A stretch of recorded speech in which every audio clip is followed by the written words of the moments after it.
benar protein dari kedelai tidak bagus untuk membentuk otot dan dapat menurunkan hormon testosteron? Di sini berarti ada dua pertanyaan, dan gua akan jelaskan fakta di balik kedelai atau tempe teman-teman di video kali ini.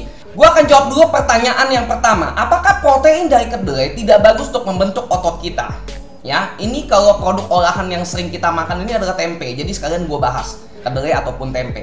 Apakah tidak bagus untuk membentuk otot kita? Nah, justru salah satu protein nabati yang terbaik, yang kaya akan kandungan asam amino esensial yang tinggi adalah kacang kedelai ataupun tempe, teman-teman. Nah, asam amino esensial, asam amino yang tidak bisa diproduksi oleh tubuh kalian. Sehingga itulah yang harusnya kalian cari. Carilah protein-protein memiliki kandungan asam amino esensial yang tinggi. Nah, makanya untuk memenuhi kebutuhan protein harian kalian, bukan hanya melihat dari jumlahnya saja, tapi dari kualitasnya juga. Di mie instan dan di makanan-makanan snack lainnya ada kandungan namanya protein juga. Apakah bisa disamakan protein tersebut kualitasnya dengan protein di daging-dagingan, kacang kedelai? Jelas berbeda. Makanya untuk memenuhi kebutuhan protein kalian yang selalu gue bilang kepada kalian, bukan hanya lihat dari jumlahnya saja. Carilah protein-protein memiliki kualitas protein yang baik, yang kaya akan asam amino esensial, teman-teman. Salah satu sumber protein nabati yang terbaik, yang kaya akan asam amino esensial adalah tempe, kacang kedelai. Jadi pertanyaannya sudah bisa dijawab sampai sini yang pertama. Sekarang kita lanjut pertanyaan yang kedua. Apakah kedelai, tempe dapat menurunkan hormon testosteron bagi para pria, teman-teman? Mungkin teman-teman pernah baca di artikel bahwa kacang kedelai atau produk olahan yang lainnya tidak boleh dikonsumsi secara berlebihan ataupun rutin untuk seorang pria, karena dapat menurunkan hormon testosteron mereka. Karena di dalam kacang kedelai punya senyawa yang mirip dengan estrogen, sehingga itu akan berdampak untuk menurunkan hormon testosteron kalian dan juga dapat menurunkan tingkat kesuburan kalian. Nah, artikel itu juga didukung oleh sebuah studi yang meyakinkan sehingga kalian bisa meyakini hal itu benar. Tapi gue akan bacakan sesuatu kepada kalian sehingga kalian harus paham di sini, teman-teman. Studi yang menunjukkan bahwa kedelai mempengaruhi testosteron pada pria memang memicu kontroversi.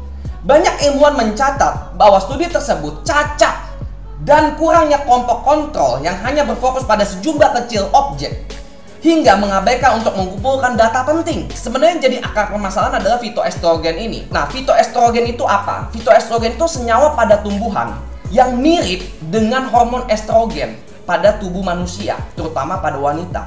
Yang dimana ini mirip dengan hormon estrogen. Yang ketika fitoestrogen ini terlalu banyak masuk ke dalam tubuh pria, maka ini akan mengganggu sistem hormonalnya, terutama testosteronnya akan turun. Dipercayanya seperti itu. Tapi pada sumber di sini dijelaskan, fitoestrogen itu sendiri sifatnya lebih lemah untuk membentuk hormon estrogen daripada hormon estrogen alami yang ada pada tubuh manusia itu sendiri. Nah, jadi intinya fitoestrogen itu lemah lah untuk membentuk hormon estrogen dalam tubuh kalian. Jadi nggak terlalu pengaruh banyak sebenarnya gitu loh intinya. Di sini kita langsung skip aja, langsung baca yang bawahnya lagi ya. Dalam meta-analisis tersebut, penelitian meninjau 15 perawatan terkontrol placebo dan 32 laporan. Hasil menunjukkan bahwa protein dari kedelai dan isoflavon tidak mempengaruhi kadar testosteron pada pria terlepas dari usia mereka. Pria tidak perlu khawatir untuk mengkonsumsi kacang kedelai secara teratur.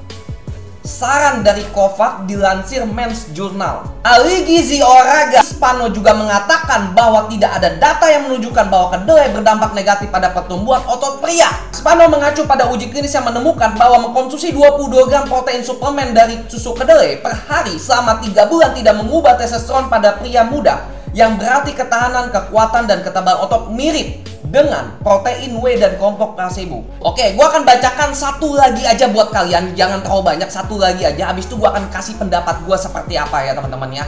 Jadi melansir dari independent.co.uk, sebuah penelitian pada pria berusia 19 tahun mengkonsumsi kedelai dalam jumlah besar dihubungkan dengan kejadian disfungsi ereksi dan hiposeksualitas. Tingkat testosteron pada pria tersebut juga turun drastis. Waduh.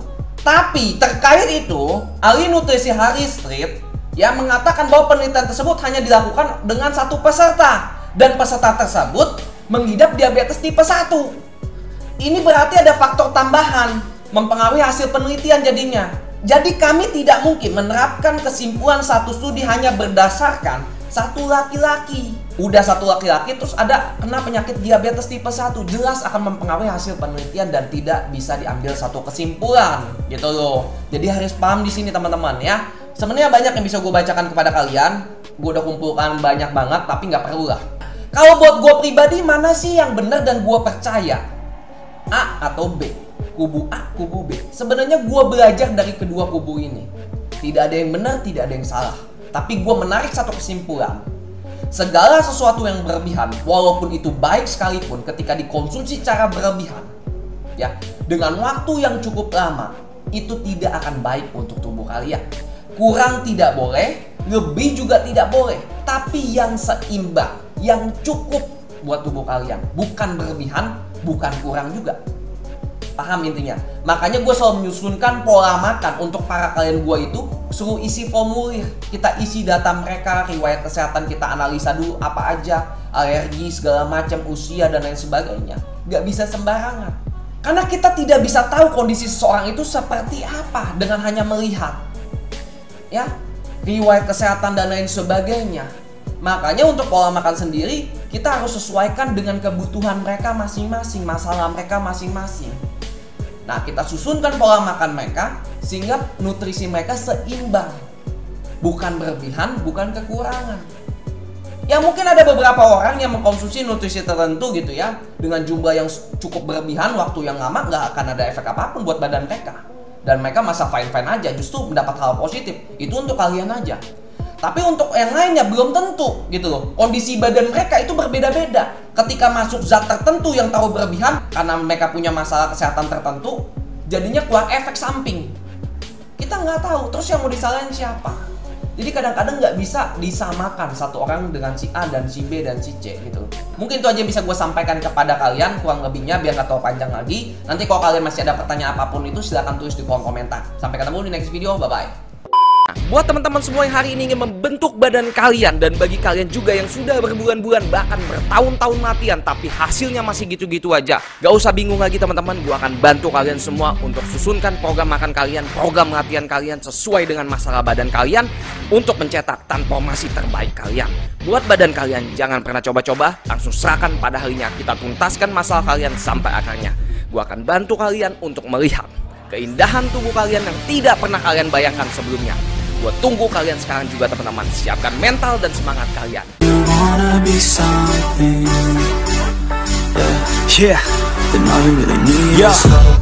Take a look in the mirror, are you seeing some fear? You hear the voice in your ear, can you start to see clear? Are the bad thoughts near? Or can you be where your feet are when you stand right here and say no? I'm never gonna give up, I'm never gonna slow. The one that doesn't give up, never loses to a foe. The one that can show to myself I could go all the way to the top, can't stop me. I'm a soldier, always closer till it's over. Older, but I'm bolder, moving forward, motor, never slower. Good to know ya, don't go make me drop my shoulder.